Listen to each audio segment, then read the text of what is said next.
Hi అండి. ఈరోజు మీకు వీడియో ఫైల్‌లో భాగంగా ఎమర్జెన్సీ ఫండ్ ఎలా బిల్డ్ చేసుకోవాలో ఎక్స్‌ప్లెయిన్ చేస్తాను. ఎమర్జెన్సీ ఫండ్ అనేది మన ఫైనాన్షియల్ ప్లానింగ్‌లో ఇన్సూరెన్స్ తర్వాత చాలా ఇంపార్టెంట్ అండి. ఎందుకంటే ఇప్పుడు మనకు ఇన్వెస్ట్‌మెంట్‌లో భాగంగా ఇన్సూరెన్స్ చేసాం. అంటే life insurance plus health insurance తీసుకున్నాము. బట్ ఇ మనం ఇన్వెస్ట్‌మెంట్ స్టార్ట్ చేసే ముందు మనం ఎమర్జెన్సీ ఫండ్ అనేది బిల్డ్ చేసుకోవాలి. ఎందుకంటే ఆల్రెడీ ఇప్పుడు ఒక ఇన్వెస్ట్‌మెంట్ స్టార్ట్ చేసాము. ఒక 5, 6 మంత్స్ ఆర్ 1 ఇయర్ చేసాము. అక్కడ ఏదైనా ఎమర్జెన్సీగా ఏదైనా అవసరం పడిందనుకోండి, అప్పుడు మనం ఇన్వెస్ట్‌మెంట్‌ని బ్రేక్ చేయాలంటే ప్రాబ్లమ్ అవుతుంది. ఏం ప్రాబ్లమ్ అవుతుందంటే మనకు ఫర్ ఎగ్జాంపుల్ మ్యూచువల్ ఫండ్స్ లాంటి ఈక్విటీ మార్కెట్‌లో అలా పెట్టినాం అనుకోండి, అప్పుడు మార్కెట్ కరెక్షన్‌లో ఉండొచ్చు. అంటే మార్కెట్ తగ్గి అమౌంట్ వాల్యూ తగ్గి ఉండొచ్చు.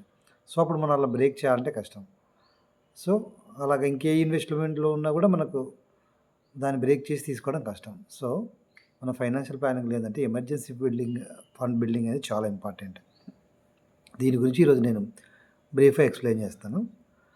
సో, ఎమర్జెన్సీ ఫండ్ అంటే ఏం లేదండి. ఫర్ ఎగ్జాంపుల్ ఇప్పుడు మనకు మంత్లీ ఫర్ ఎగ్జాంపుల్ ఒక 30, 40,000 ఎక్స్‌పెన్సెస్ ఉన్నాయనుకుందాం. ఒక 40,000 అనుకుందాం.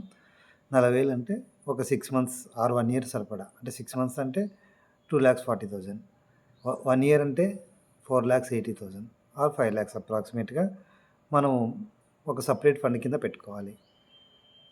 దాన్ని పెట్టుకోవడం వల్ల ఏందంటే మనకేదైనా ఎమర్జెన్సీ రిక్వైర్మెంట్ అనుకోకుండా వచ్చిన ఖర్చులు ఏదైనా ఫంక్షన్ కావచ్చు, ఏదన్నా హెల్త్ ఇష్యూస్ కావచ్చు, ఏ దానికైనా మనం డ్రా చేసుకోవాలనుకున్నప్పుడు మన మెయిన్ ఇన్వెస్ట్‌మెంట్‌ని డిస్టర్బ్ చేయకుండా ఇక్కడ నుంచి డ్రా చేసుకోవచ్చు.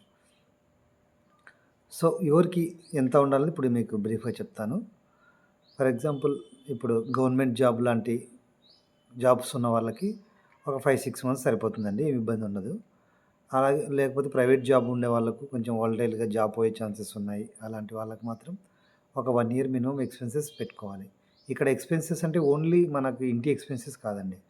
ఇంటి ఎక్స్‌పెన్సెస్, పిల్లల స్కూల్ ఫీజులు ఇలాంటికి సంబంధించిన ఎక్స్‌పెన్సెస్ ప్లస్ మనకున్న ఈఎంఐలు కూడా. ఫర్ ఎగ్జాంపుల్ మనకు ఒక ఇంటి ఖర్చు ఒక 20,000 ఉంది. పిల్లల ఫీజులో ఒక 5,000, 25,000 అయింది.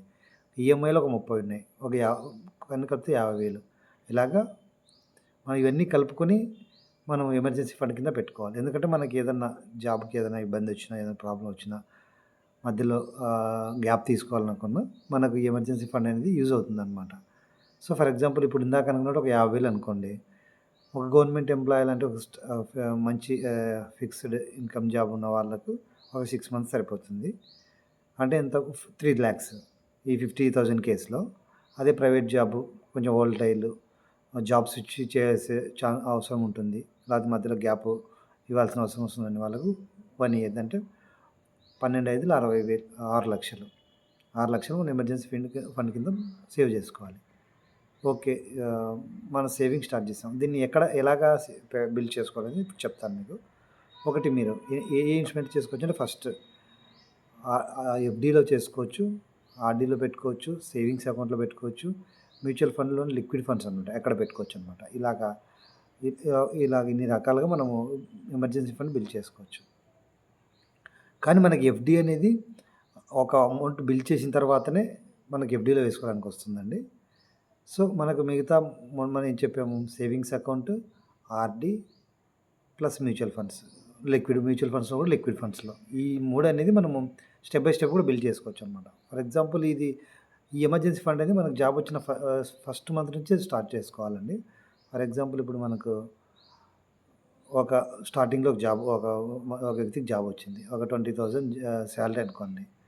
ఒక 5,000 కింద ఎమర్జెన్సీ ఫండ్ కింద దాన్ని సేవ్ చేసుకుంటూ రావాలనమాట. ఒక సెపరేట్ అకౌంట్ ఓపెన్ చేసి దాంట్లో వేసుకుంటే ఏమంటే మనకు మన రెగ్యులర్ అకౌంట్‌లో ఉంటే ఏమవుతుందంటే మనం ఎలాగో వాడేసుకుంటాం. సో, దాన్ని ఎమర్జెన్సీ ఫండ్ కింద ఒక సెపరేట్ అకౌంట్ క్రియేట్ చేసి దాంట్లో ఒక 5,000, 5,000 అలా వేసుకుంటూ వెళ్ళినప్పుడు మనకు అమౌంట్ అనేది బిల్డ్ అవుతుందనమాట. ఇలాగ బిల్డ్ చేసిన దాన్ని మనము ఒక ఫిక్స్డ్ డిపాజిట్ లాగానో లేతే లిక్విడ్ మ్యూచువల్ ఫండ్స్‌లో పెట్టుకోవచ్చు. కానీ మనకి ఫిక్స్డ్ డిపాజిట్ డిసడ్వాంటేజ్ ఏంటంటే మనకు పార్షియల్ విత్‌డ్రాల్ అనేది పాసిబుల్ కాదు.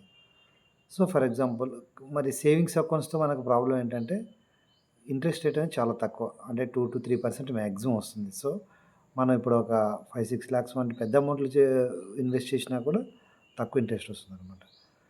సో, ఇంకో ఆప్షన్ ఏంటి మనకు ఆర్‌డీ రికరింగ్ డిపాజిట్ అయినా మనకు అక్యుములేషన్ పనికొస్తుంది కానీ బ్రేక్ చేస్తే మనకు పెనాల్టీస్ అనేది ఇంట్రెస్ట్ తగ్గిపోవడం అనేది ఉంటుంది. సో, దీనికి బెస్ట్ ఏంటంటే లిక్విడ్ ఫండ్స్ అండి. లిక్విడ్ ఫండ్స్ అంటే మనకు మ్యూచువల్ ఫండ్స్‌లో ఇందాక వీడియోలో లాస్ట్ వీడియోస్‌లో తెలుసుకున్నాం కదా! మ్యూచువల్ ఫండ్స్‌లో ఈక్విటీ ఫండ్స్,